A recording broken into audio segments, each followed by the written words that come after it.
안녕하세요. 책 읽는 시간 15분입니다. 오늘 제가 읽어드릴 책은 한국의 젊은 부자들입니다. 저자는 이신영이고요. 출판사는 메이븐입니다. 이 책은 프롤로그 6개의 챕터, 에필로그로 구성되어 있는데요. 프롤로그부터 읽어드리도록 하겠습니다. 우리가 이들을 주목해야 하는 이유. 서울 금천구 가산동의 한 빌딩, 60평쯤 되는 공간에 빨강, 주황 등 화려한 색깔의 원단을 담은 선반이 천장에 닿을 정도로 수북히 쌓여 있었다. 드르륵 드르륵 소리를 내며 재봉틀 앞에 앉은 직원들이 천 조각을 잘라내고 있었다. 일부 직원은 널찍한 대형 테이블 앞에 서서 정사각형, 직사각형으로 잘라놓은 천 조각을 이어 옷을 만드느라 분주했다. 사무실 귀퉁이에는 한 증권사 대표이사가 보낸 화환이 놓여 있었다. 내년에 저희가 주식시장에 상장할 계획이라서요. 하얀색 카디건을 입은 앳된 얼굴의 여성이 말을 걸어왔다. 의류회사 SYJ의 김소영 대표다. 김 대표의 나이는 28살이다. 불과 3년 전만 해도 그녀는 전문대를 졸업한 평범한 중소기업 사무직 직원이었다. 그런데 회사 창립 2년 만에 매출 164억 원, 영업이익 17억 원을 내는 혁신적인 기업으로 변신했다. 창업 첫 해인 2014년 36억 원의 매출을 기록했고 2015년 45억 원으로 성장하더니 2016년에는 100억 원을 훌쩍 넘어서며 이른바 대박을 낸 것이다.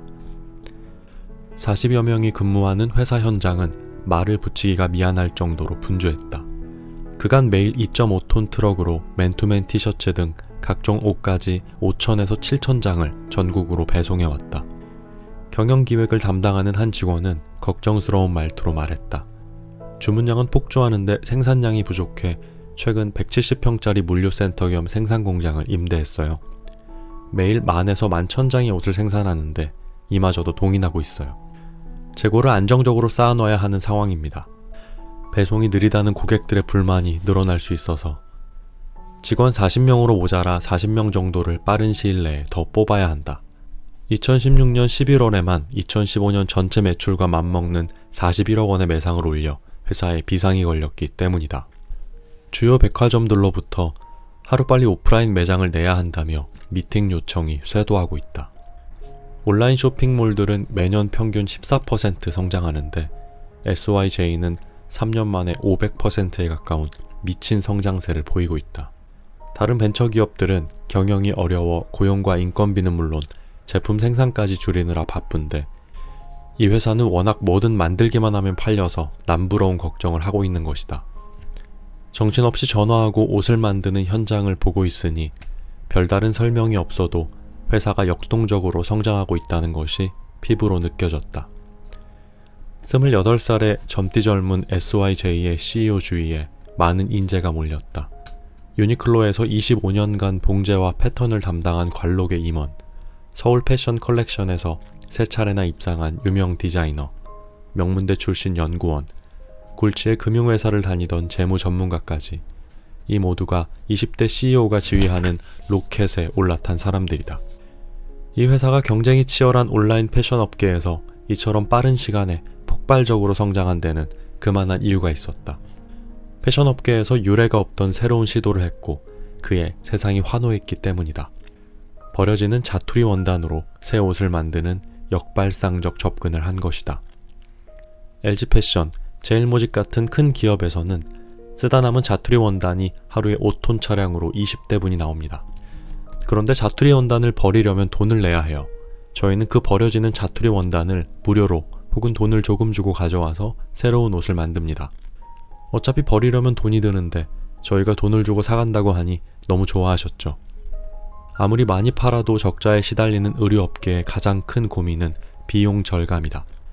글로벌 유통망을 가진 유니클로, 자라 같은 세계적인 스파 브랜드가 성공할 수 있었던 핵심 요인도 빠른 속도와 규모의 경제로 원가를 줄인 데 있다. 국내의 여러 토종 의류 브랜드는 뛰어난 디자인과 품질을 가지고 있으면서도 다윗과 골리앗 전쟁에서 더 이상 버티지 못하고 쓰러졌다. 무조건 새 원단으로 옷을 만들었기 때문이다. 그러나 김 대표의 접근 방식은 180도 달랐다. 자투리 원단을 이용해 비용을 40% 가까이 줄일 수 있었다. 좋은 품질의 옷을 파격적인 가격으로 선보이면 성공할 거라는 생각이 결국 통한 것이다. 이 회사는 맨투맨 티셔츠나 패딩 점퍼를 만들 때 앞판은 자투리 원단을, 뒷판은 새 원단을 쓴다. 50% 정도를 자투리 원단으로 구성하는 맨투맨 티셔츠의 온라인 소비자가는 5,000원, 백화점에선 10,000원 정도에 팔린다. 원가는 1,300원 선. 원가가 2,000원이 넘는 게 없어요. 이게 경쟁력입니다. 새 원단 같은 경우 보통 의류업체는 1야드를 3,000에서 4,000원에 떼어와요. 자투리 원단은 1야드에 300원이면 되니까 돈을 많이 아낄 수 있습니다. 김 대표는 누가 봐도 평범한 여성이었다. 인천에서 태어나 공인중개사인 부모님 밑에서 자랐다. 남다른 점이 있었다면 옷을 유난히 좋아했다는 것. 옷은 나의 자신감을 가장 붐업시켜주는 최고의 아이템이라고 생각해왔다. 옷으로 돈을 벌어보겠다는 생각으로 스커트, 청바지, 티셔츠를 사들여 옥션에 팔기 시작했다. 인천에서 동대문 시장까지 왕복 2시간씩 걸리는 길을 다니며 부지런히 옷을 떼어왔다. 10,000원에 가져온 옷을 15,000원 정도에 팔았는데 많이 팔 때는 하루에 최대 100벌을 팔아 300만에서 400만 원을 벌기도 했다. 누구나 가지고 있는 패션이라는 취미는 점점 그녀의 업으로 발전해갔다. 만들어진 옷을 파는 데서 그치지 않고 직접 옷을 만들어서 팔고 싶다는 마음이 생긴 것이다. 하지만 창업은 옷에 대한 감각만으로는 할 수 있는 것이 아니었다. 2년 동안 프리랜서 의류 디자이너를 따라 현장을 다니며 원단 고르는 법부터 디자인, 바느질, 패턴 뜨는 법까지 옷에 대해 닥치는 대로 배웠다. 창업 자금을 모으기 위해 2009년부터는 옷을 파는 일을 하면서 중소기업에 사무직으로 취직해 투잡을 뛰었다. 그렇게 5년간 1억 원 가까운 돈을 모아 회사를 세웠다. 창업 자금을 모으려고 들어간 회사였지만 회사를 세우는 게 목표였기 때문에 회사 운영 방식을 꼼꼼히 배웠다. 보통 사람들은 대수롭지 않게 여기는 것들도 허투루 넘기지 않았다. 저는 스펙이 별로 좋지 않아요. 그래도 호랑이를 쫓아가면 고양이라도 잡는다는 마음으로 꿈을 크게 꾸었어요. 우리 회사는 아직 너무 작아요. 제 꿈은 한국의 유니클로 같은 기업을 만드는 겁니다. 한국에서 사업하는 것이 위험하다는 편견을 깨다. 우리나라에는 아직도 사회 경험을 어느 정도 쌓은 나이인 30대 후반이나 40대 초반이 되어야 그나마 사업할 재주가 생긴다는 통념이 있다. 대학을 중퇴하고 사업하는 것은 해외에서나 있는 일이라고 생각한다. 또 젊은 나이에 창업하는 사람들을 부모 잘 만난 금수저들이고 나와는 거리가 멀다고 치부한다. 일반인과 달리 그들은 사업 자금도 넉넉하게 지원받아 위험을 감수할 만한 여유가 있고 집안 형편이 좋기 때문에 설령 사업이 망하더라도 아주 큰 타격을 입지 않는다고 생각하는 것이다. 필자의 생각도 크게 다르지 않았다.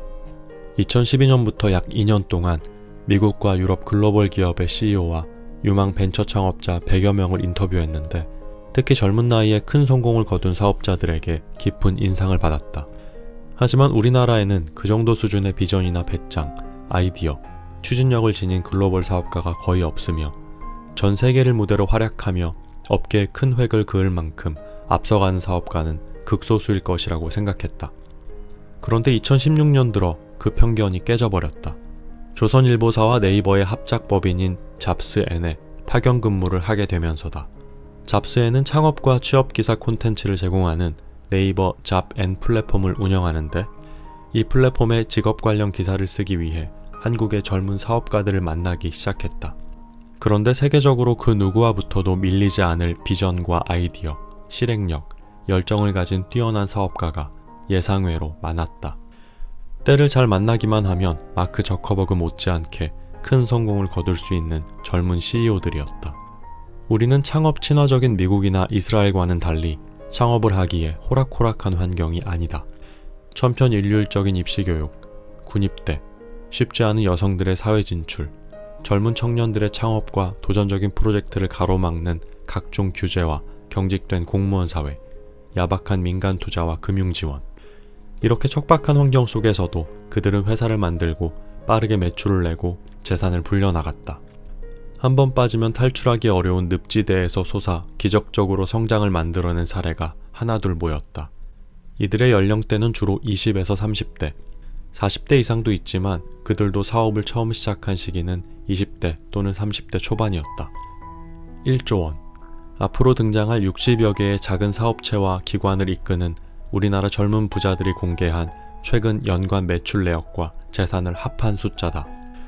미국에서 유튜브와 페이스북의 최고 재무 책임자, 샌프란시스코 49어스 구단주를 거치며 실리콘밸리의 큰손으로 떠오른 유기돈 B&W 회장의 재산까지 합하면 1조 6천억 원에 이른다. 1만원짜리 지폐로 지구를 3바퀴 반 감는 액수다. 수만 명의 임직원을 거느린 오랜 역사의 다국적 기업들이나 가능한 액수의 매출을 이제 막 사회에 발을 내디딘 소수의 청년들이 만들어낸 것이다. 필자는 우리나라에서 사업을 한다는 것은 너무 위험하다고 생각해왔다. 실패한 사람들에게 너무 가혹한 사회 분위기 때문이다. 한 번 실패한 사람이 2번의 기회를 갖는 게 너무 어렵다. 그런데 젊은 사업가들을 만나면서 그 고정관념이 크게 흔들렸다. 그래서 젊은 나이에 부를 이룬 한국 젊은 사업가들의 성공 비법을 파헤쳐보자는 생각이 들었다. 젊은 부자 61인의 공통점과 차이점. 이 책을 써야겠다는 확신을 갖게 된 것은 단지 이들이 돈을 많이 벌고 있기 때문만은 아니었다. 오히려 이들의 성공 과정이 일반적인 상식과 다른 경우가 많았기 때문이다. 흔히 젊은 시절 사업을 성공적으로 하려면 좋은 학교와 부모의 지원이 필수 아이템이라고 생각한다. 하지만 이 책에 등장하는 대다수 젊은 부자들은 좋은 학교와 인맥, 사회 경험, 부모들의 넉넉한 지원과는 거리가 멀다. 그리고 1,000만 원도 안 되는 자본금으로 시작한 사업가가 한둘이 아니다. 아르바이트나 직장에서 한 푼, 2푼 모은 돈으로 집이나 카페에서 시작한 이들이 대부분이었고, 심지어 대부업체에서 고금리로 돈을 빌려 시작한 청년들도 있었다. 한 가지 공통적인 것은 이들 대부분이 부모의 도움에 질색한다는 점이다. 일부는 부모가 충분한 능력이 있음에도 내 힘으로, 내 능력으로 읽어보고 싶다며 밑바닥부터 뛰어들었다. 부모에게 돈을 빌린 사람도 돈을 벌자마자 은행 이자보다 훨씬 많은 이자를 계산해 바로 갚아버렸다. 부모의 도움을 받는 경우는 부모를 직접 고용해서 월급을 주면서 일하거나 부모가 세운 부진한 사업체를 이어받은 사례뿐이었다. 젊은 사업가들이 큰 돈을 벌었다고 하면 주로 인터넷이나 모바일 사업을 했을 것 같지만 이들의 업종은 첨단과 전통을 가리지 않고 다양하다. 하이 리스크, 하이 리턴 분야인 IT 플랫폼과 오토오는 물론이고 의류, 패션, 화장품, 스마트워치, 자동차, 과일, 막국수, 금융, 부동산, 광고, 만화, 동영상 콘텐츠, 베이킹, 마케팅, 디자인까지 심지어 한국에는 없던 새로운 직업이나 상품을 만들어 자리를 잡은 사람도 있고 아예 처음부터 해외에서 사업을 시작한 사람도 있었다. 흥미로운 점은 이들의 창업 시점이 글로벌 금융위기 이후 경제에 찬바람이 불어닥친 2010년에서 2013년에 몰려있다는 사실이다. 사업이 정상 궤도에 오르기까지 짧게는 2년, 평균적으로 5에서 6년이 걸렸다. 이들에게 학력이나 자격증 같은 스펙은 창업 성공과는 무관한 불필요한 훈장이었다.